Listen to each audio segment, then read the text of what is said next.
After reading The Holy War of John Bunyan, written generally while he was imprisoned in England during the 17th century, it was natural to make a dead reckoning sort of comparative systems analysis of the United States in relation to the situation of the allegorical Holy War. During the past 2 decades, I've written periodically of the position of the United States within the historian Arnold Toynbee's cycle of civilizations paradigm developed in his book, A Study of History. In that work, civilizations reach a universal phase before they fall, spread too thin, I suppose, as they follow greed abroad. There are obvious parallels in that respect between the Roman Empire, the British Empire, and the United States today, especially since the Clinton era of promiscuous globalism. The Holy War provides a contrasting, yet concurring filter to view the position of the United States in contemporary history. For not only might civilizations have a secular Toynbean cyclical evolution directed by the lack of wisdom of politicians corrupted by personal greed and the will to power, civilizations and the people in them as individuals are under the deceiving power of Satan too. The United States today is the leading agent of Satan for destructive change toward a diabolic society of decay, toward a new world order. Historically, Satan is always busy and about his business to leave the pit of doom where he was tossed by the Lord and retake the city of man's-soul that exists in the continent of the universe.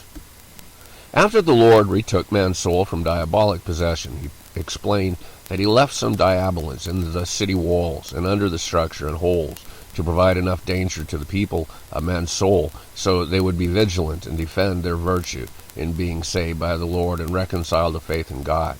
In the absence of that external challenge, people become decayed and corrupted. Toynbee noted that in the history of ancient Greece, Greek nation-states with too soft of life failed in international competition when it occurred while those with more challenging lives thrived. Of course, Toynbee also observed that arrested civilizations existed, such as that of the Eskimo, where the external challenges were too great to develop very far beyond survival and into a more advanced technical level of existence. Christians in the United States today are declining in numbers though it is perhaps not yet a crisis too easy of a life, accelerated with broadcast media moral corruption and disruption of individualism, has made Americans stop darkening the doorways of churches with their shadows on Sunday mornings and instead pursue secular interests. The loss of spiritual well-being precedes the decline and fall of a civilization too. Europe experienced moral and spiritual crises before it had its decline and fall of the 20th century. American intervention, the intervention of a Christian nation, resuscitated that continent's people sort of from their living dead condition for a while. The unsaved and reprobate are the new generation of living dead. Europe is again in a living dead situation. It's sort of an oxymoron too, I suppose. It needed virtue of the complications of political, economic, and environmental structures like lead balloons worn on the feet. It is very challenging to find niches in that heavily trafficked environment for the soul to be philosophical and contemplative of spiritual affairs. The third world is said to be the new loci for the increase of Christianity. That may be true. Yet Christianity in Europe had millennia to develop without the broadcast media or Hollywood corrupting the social environment. As soon as those arise and as modern technology permeates a society of a great conversion to worldliness that follows, it's too common to observe. It is not reasonable to expect that Africa and Asia will be spared the conversion to worldliness and control by elite Diabolans that follows if the church fails to develop a priesthood of believers with an egalitarian format where all are witnesses and participants in the worship of Christ and God.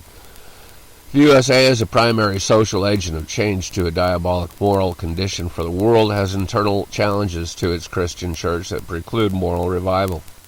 One is the hierarchical priesthood that developed in the Dark Ages under feudalism. Today, that structure provides family-oriented church pastors a small business revenue stream. They're reluctant to change. Large traditional churches are losing numbers because of disbelief in the post-Darwinian era skepticism. They tend to evolve toward worldly feel-good secular forms of disingenuous worship. They want to emulate the corrupt development of the state. The PCUSA has homosexual marriages and female pastors disinclined to reform. As millions leave former mainstream churches, 5 million in the last few years, some seek a more emotional worship service with fundamental values. And the emotional worship service with fundamental values has attracted people to evangelical churches. Of the lost 5 million from the mainstream churches in the last few years, 2 million have moved to evangelical churches. Evangelical churches have a pre-tribulation. Just a remnant will survive.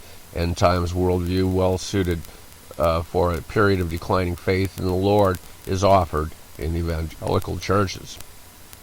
It is rather like short selling and winning in the stock market when the price of a stock declines. Fundamentalist church pastors are glad enough to let the nation slip toward a diabolic status as they can explain it with their wrong eschatology and be comforted with job security while leading the flock, or misleading the flock, as there should be a priesthood of believers. Although they share the Catholic hierarchical predisposition for developed, explained again at the Council of Trent that the hierarchical priesthood is the preferred way to be. The remedy for declining Christianity is a proper interpretation of Scripture on two critical points. One is Genesis cosmology, and the second is end times cosmology. The third is a priesthood of believers' church reformation that sets aside the feudal church leader model for an egalitarian, though theologically disciplined ecclesiology with the Lord as high priest. Darwinianism lies in its opposition to 12th century science used by Christian fundamentalists to interpret the book of Genesis as a stark choice that attracts people because it seems to be true.